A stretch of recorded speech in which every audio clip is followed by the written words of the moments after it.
Hello, good afternoon and Salam Malaysia Madani. Thanks for joining us. I'm Mohana Priya and you're watching World Today.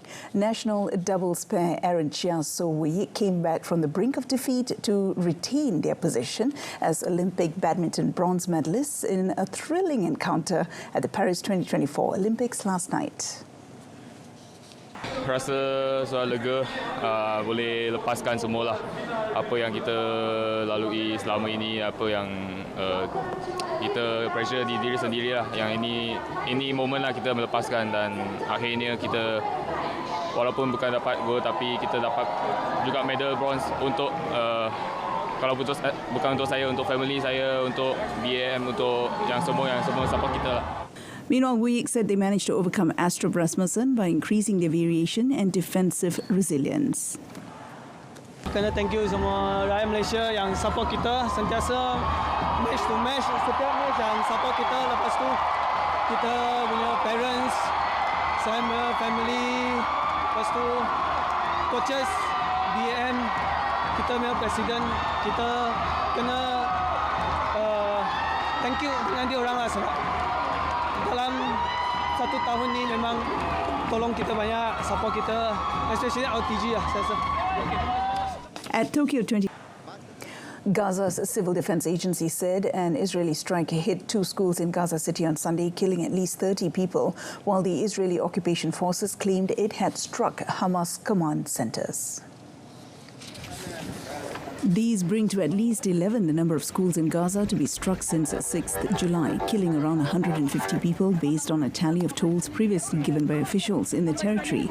Civil Defense spokesman Mahmoud Basal said dozens were also wounded in the attack. According to Basal, most of the dead and wounded were women and children. He said the schools were housing Palestinians displaced from their homes in the ongoing war between Israel and Hamas. Israel's military also admitted that the strike targeting the 2 schools. On Saturday, a similar Israeli strike hit another school compound in Gaza City, killing at least 17 people.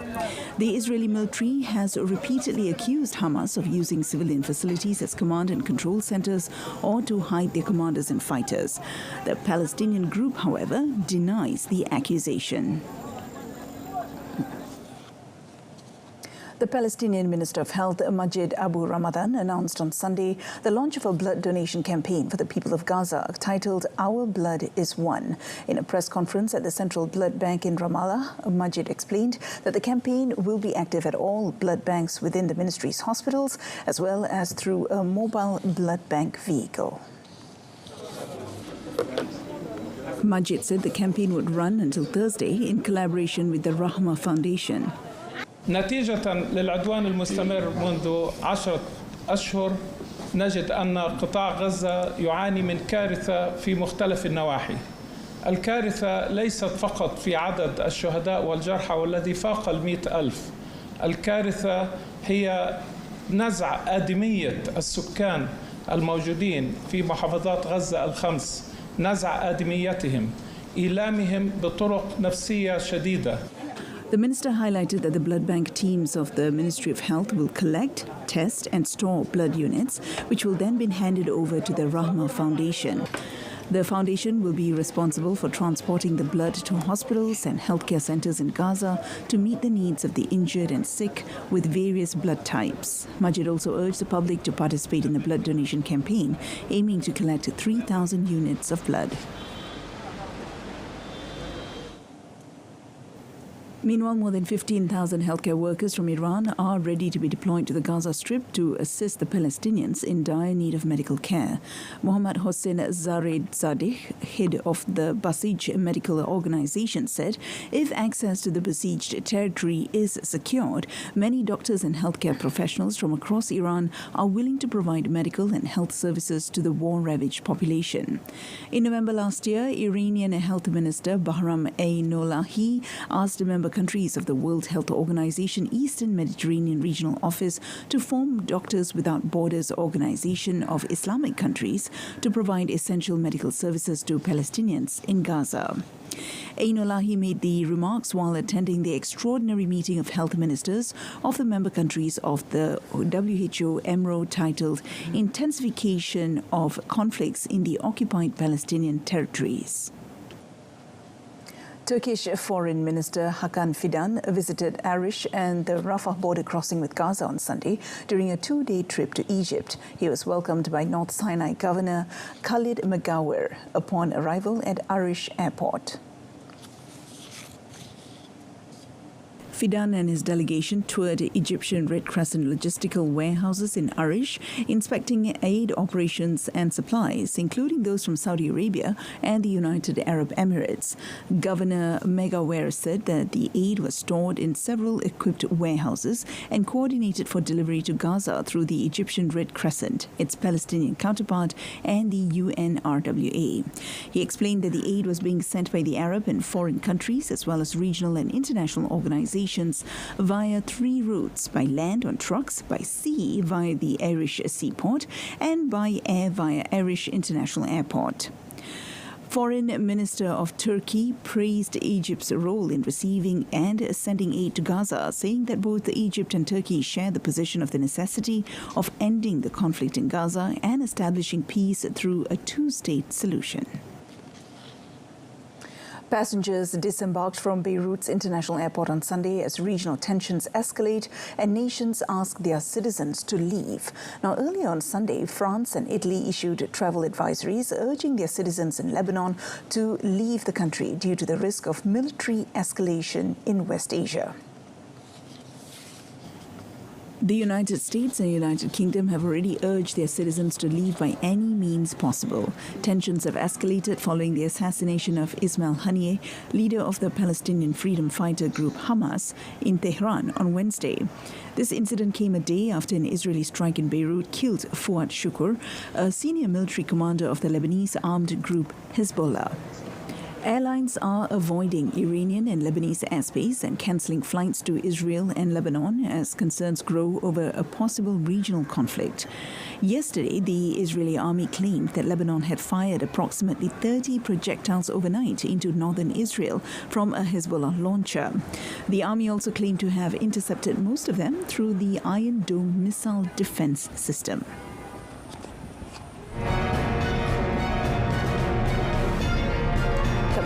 UK grapples with worst riots in 13 years.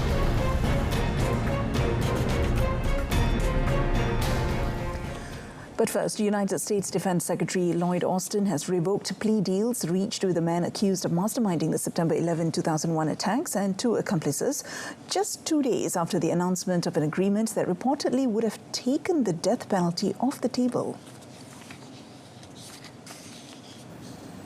The deals, which involve the man regarded as one of Al-Qaeda chief Osama bin Laden's most trusted lieutenants, Khalid Sheikh Mohammed, were revoked after angering some relatives of the victims.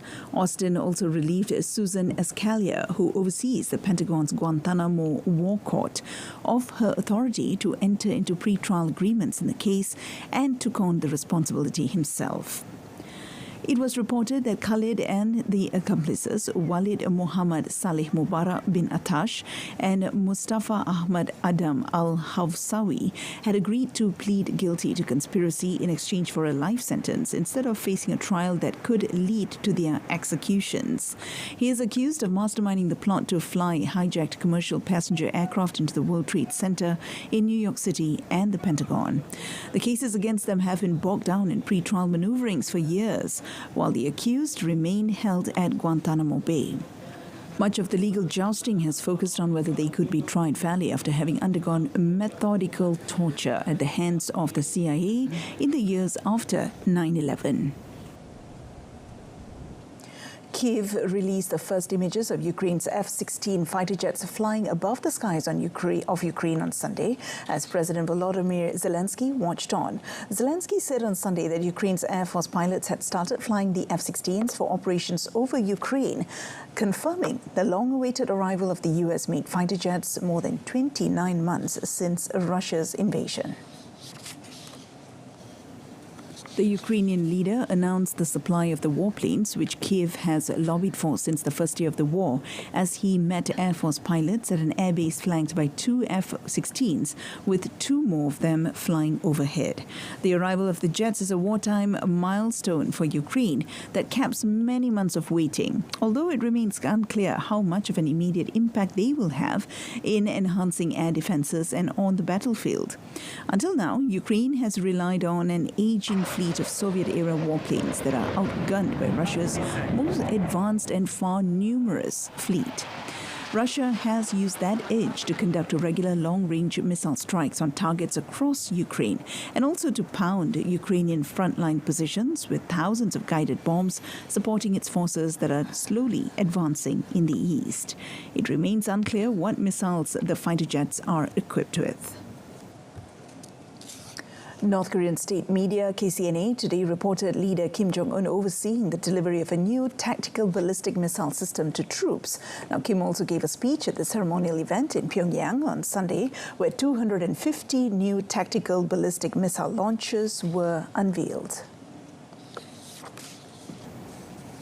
The launchers have been described by state media as a powerful, up-to-date tactical attack weapon personally designed by Kim and ready to be transferred to Korean People's Army units. North Korea said it test-fired its new tactical ballistic missile last month. The leader was quoted as saying in the speech to troops and military scientists that Pyongyang will have enhanced nuclear readiness in the near future to deter nuclear threats and protect itself to respond to any challenges. Kim reaffirmed his stance that stockpiling and improving the country's nuclear weapons was the best way to counter what he said were nuclear threats and pressure from the United States. The leader of the reclusive state also said peace was guaranteed by absolute and matchless self-defense capability. In an address to the nation, British Prime Minister Keir Starmer unilaterally condemned the recent anti-immigration riots that took place, calling them far-right thuggery. He then promised that the rioters would be met with swift judicial action. I utterly condemn the far-right thuggery we've seen this weekend. Be in no doubt, those that have participated in this violence will face the full force of the law. The police will be making arrests, individuals will be held on remand, charges will follow, and convictions will follow. Protests erupted across the United Kingdom following the murder of 3 young girls in northwest England. False information spread on social media claiming that the suspect was a radical Muslim migrant, which triggered the initial protests. Police have said the suspect, Axel Ruda Kubana, aged 17, was born in Britain. The weekend's protests followed several days of disorder in towns and cities across Britain, including Liverpool, Bristol and Manchester. At least 7 people were killed and dozens injured in clashes in Bangladesh on Sunday as police fired tear gas and lobbed stun grenades to disperse tens of thousands of protesters calling for Prime Minister Sheikh Hasina to resign. Now, the unrest, which spurred the government to shut down internet services, is its biggest test since deadly protests when Hasina won a 4th straight term in January elections, boycotted by the main opposition Bangladesh Nationalist Party.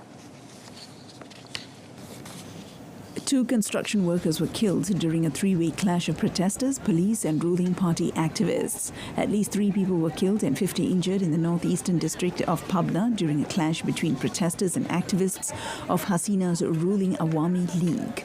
2 more were killed in violence in the northern district of Bogura. Last month, at least 150 people were killed, thousands injured, and about 10,000 arrested in violence touched off by demonstrations led by student groups protesting against quotas for government jobs. The protests paused after the Supreme Court scrapped most quotas, but students returned to the streets last week demanding justice for the families of those killed. Elsewhere, evacuations were taking place in a city in southern China's Sichuan province, while some residents in Hunan province were facing water shortages following floods and mudslides. State broadcaster China Central Television (CCTV) on Sunday broadcast drone shots of Kangding City, which is in the mountains, affected by the natural disasters, with fast-flowing floodwaters and debris littering residential areas. In Hunan Province, residents of Zixing City were facing water shortages, according to CCTV, as the local government worked to deal with water safety issues. China has been roiled by record rain and heat waves this summer, as scientists warn of more extreme weather fueled by climate change. Over the past decade, Sichuan and Hunan in the south have suffered the most damage from storms and floods, reporting cumulative economic losses of more than 100 billion yuan, equivalent to $14 billion each, according to some estimates. Rescuers were also still attempting to find people who were reported missing after mudslides triggered by flash floods struck the city. Fort Myers Beach in Florida felt the impact of Tropical Storm Debbie on Sunday. A tropical storm warning is in effect for the Florida and Georgia coasts from Ponte Verde Beach to the Savannah River, including the Fort Myers area, which was crushed by Hurricane Ian in 2022. According to the United States National Hurricane Center, NHC, Tropical Storm Debbie is expected to strengthen rapidly into a hurricane before making landfall in the Big Bend region of Florida's Gulf Coast by midday later today. The NHC on Sunday also issued a statement warning of life-threatening ocean surges. The Hurricane Center forecast life-threatening conditions, including storm surges up to 3 meters in some areas. As it slowly moves north through the week, the storm may bring potentially historic rainfall of between 25 to 50 centimeters and catastrophic flooding to Georgia and South Carolina. The NHC also said there was a high risk of flash flooding in the region due to excessive rainfall.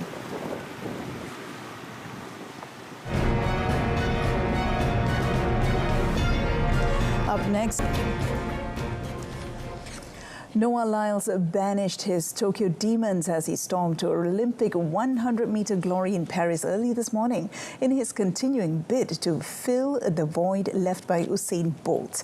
Now, it ended a 20-year wait for an American gold in the blue ribbon event, as Justin Gatlin was the last sprinter, man or woman, to win Olympic 100 meters gold. Was described as the biggest since Bolt's with Puma, an absolute rock star. Lyle's record in Paris at least atones for his disappointing Tokyo experience, where he came away with a bronze in the 200 meters. The American is still hoping to complete an audacious bid for medals in 4 events in Paris, adding that the 4x400 meters relay to his repertoire. Lyle arrived in Paris knowing full well that he needed to continue his fine form and keep winning medals, as the Olympics are the ultimate global championships for the American spectators. Lyles has bagged one. More podiums beckon. 5 meters. Wearing her trademark blue and yellow eyeliner, Mahuchik was nowhere near her 2.1-meter world record form of the Paris Diamond League last month, but her Paris silvers and Olympic bronze she already collected. It was not the same Lee Zijia as the world number 7 went down tamely to Thailand's reigning world champion Kunlavut Vititsan in the Paris Olympic men's singles semi-finals yesterday, effectively ending Malaysia's gold medal bid in badminton. Zijia could not reproduce his form against an effective Kunlavut, who played near-perfect badminton, losing 21-14, 21-15. When met after the match, Zijia said he accepted his semi-final defeat and hopes to rebound during the bronze medal playoff tonight. Zijia indicated that he did not wish to dwell on the loss as he prepares to vie for the bronze medal against India's Lakshya Sen. He also pointed out that the pressure during the quarterfinals and semi-finals was the same, and mentally everyone was very tense.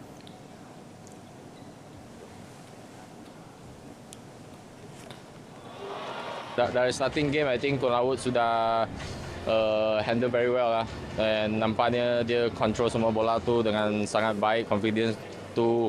I can feel he's on his top performance lah. But bagi saya juga, saya accept lah apa yang result ini. But esok ada satu match lagi, kita kena keep fokus lah. Now, the debut of national women's road cyclist Nur Aisha Mohammed Zubair at the Paris 2024 Olympic Games ended in disappointment, as she was among the 14 riders recorded as did not finish, or DNF, yesterday. The 158-kilometre race at Trocadero saw American cyclist Kristen Faulkner winning the gold medal with a time of 3 hours 59 minutes and 23 seconds, while Marianne Vos of the Netherlands took silver and Lot Kopecky of Belgium the bronze. Notably, Nur Aisha made history as the first Malaysian female road cyclist to compete at the Olympics, having been awarded a slot at Paris 2024 by the Malaysian National Cycling Federation. During her preparations for the Games, she had been sent to Belgium to participate in nearly 20 competitions as warm-up events before being involved in an accident during a race in Belgium on the 16th of June. She sustained minor injuries to her shoulder and throat from the accident, and the replacement bike she was using at the time was damaged in several parts.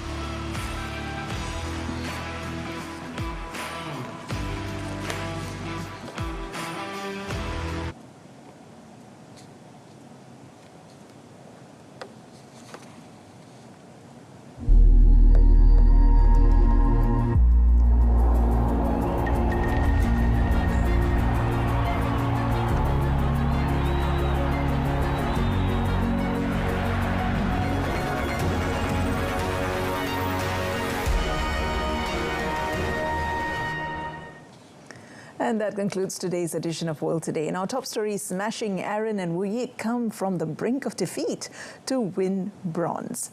Now we leave you with visuals of the World Cosplay Summit in Nagoya, a 3-day event that draws thousands of fans, many keen to show off their elaborate outfits, colorful hairstyles, and all-important attitude of their chosen anime, manga, and video game stars. Till then, I'm Mohan Priya, Malaysia Madani, Jiwa Merdeka. Thanks for watching.